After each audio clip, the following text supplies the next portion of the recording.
지금 며칠 전부터 외신에서는 한국 민주주의의 위기라는 말들 하기 시작했습니다. 그리고 제가 정말 부끄럽고 민망한 게 기사에서 공통적으로 지적하고 있는 것이 결국 대통령께서 계엄이라는 이런 중차대한 일을 가짜뉴스 보고 이제 벌렸다라는 이런 해석이 나오고 있는데 사실 선거라는 것도 앞으로 이제 진행될 것으로 봅니다. 저는 만약에 대선이 조기 대선 치러진다면은 국민들이 미디어를 통해서 접하는 그런 정치적 아이디어 아니면 정견을 바탕으로 투표하는 건데 지금 대통령 같은 분도 유튜버들은 낚여가지고 이런 망상 속에 비상계엄을 하는 상황인데 저는 올바른 정보가 유통되고 그걸 바탕으로 국민들이 합리적인 선택을 할 수 있도록 돕는 것이 공직자들의 본분일 거다 이런 저는 그런 생각합니다.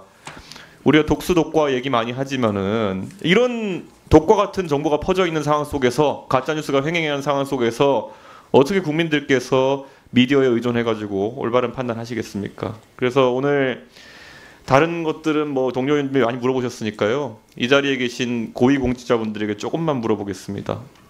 우리 과기부 장관님. 네. 예. 뭐 과기부 업무라서가 아니라요. 이 상식선에 존경받는 연구자 출신이시니까 제가 여쭤보겠습니다. 사실 이 가짜뉴스 중에 대표적인 게 이 부정선거라는 의혹 제기에 대해 가지고 지금 2020년 총선입니다. 벌써 5년 전에 120건 정도의 선거 무효 소송이 제기됐고 결국 법원에서는 부정선거가 아니다 판단했는데 공교롭게도 그 선거 그리고 이번 총선에서도 장관님의 바로 아래 친동생이 공직선거에서 당선되기도 했습니다.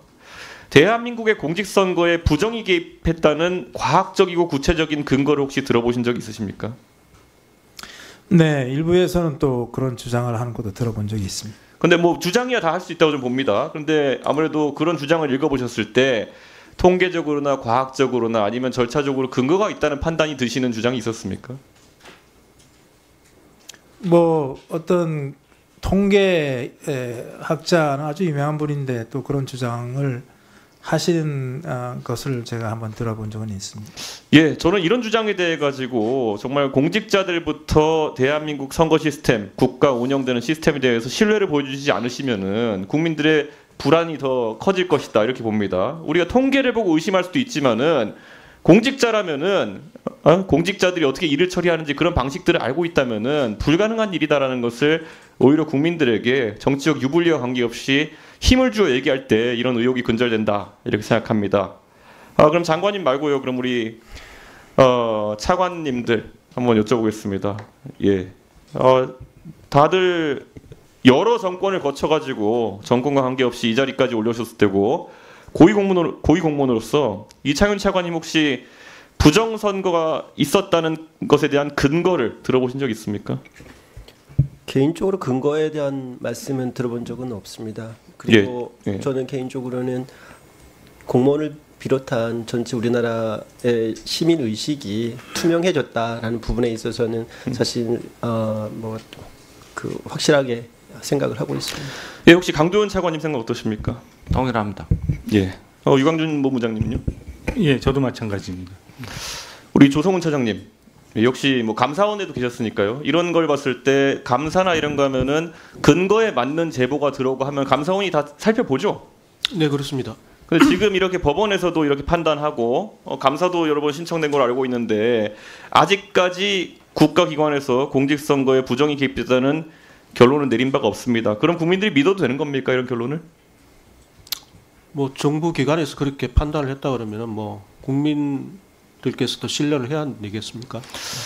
예, 그래서 오늘 제가 사실 말씀드리고 싶은 건요. 제가 최근에 기사를 하나 읽었는데 충격적이었던 게 작년 11월에 났던 기사인데 기재부에 이제 행시 통과해가지고 3년 차 된 공무원들, 그러니까 64회 사무관들이 25명인데 그 중에 5명이 벌써 공직을 그만뒀다고 합니다. 이게 다 여기 계신 분들 보면은 38회, 뭐 37회 이렇게 분들인데 다들 그때 3년차 정도 되면 청운의 꿈을 안고 전부 다 국가를 위해서 헌신하고 봉사하겠다는 생각으로 근무해야 될 초급 사무관들 중에서 25명 중에 그것도 기재부에 5명이 그만뒀다. 사실 이거는 공직사회가 지금 돌아가는 것에 대해서 나중에 우리나라의 기둥이 돼야 될 전문 공무원부터 혼란스러워하는 것이 아닌가 이렇게 생각하는데요.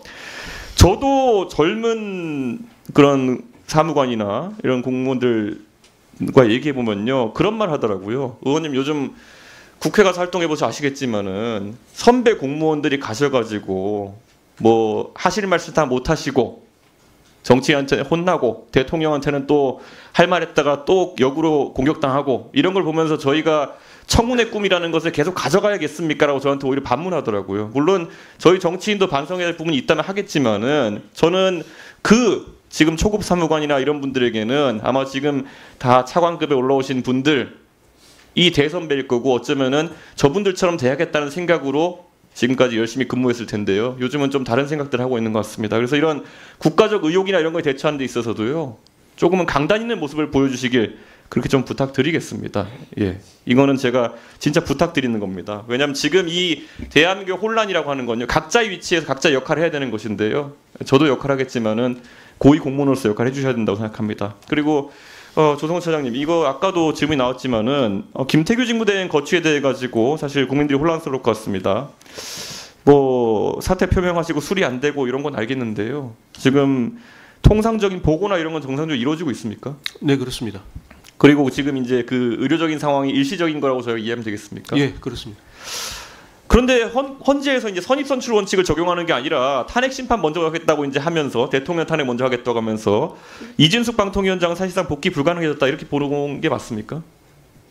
그건 제가 언급하는 게 적절치 않은 것 같습니다. 예, 그런데 아마 그럴 것 같습니다. 그렇기 때문에 방통위에 지금 사실 업무 공백이라는 것이 뭐 두 분 지금 위원이 사실 거취가 다 불투명해진 상태이기 때문에 실무 직원들이라도 이 부분에 대해서 굉장히 심각한 문제의식을 가져야 된다. 아까 제가 처음에 얘기했던 것처럼 또다시 이제 저희가 정말 안타까운 상황 속에서 조기 대선을 치러야 될 가능성이 나오고 있는데요. 그 안에서 방송통신위원회가 이 선거가 불법이 가짜 뉴스가 유통되고 이런 것들을 잘 제어할 방안들이 마련하지 못한다면요.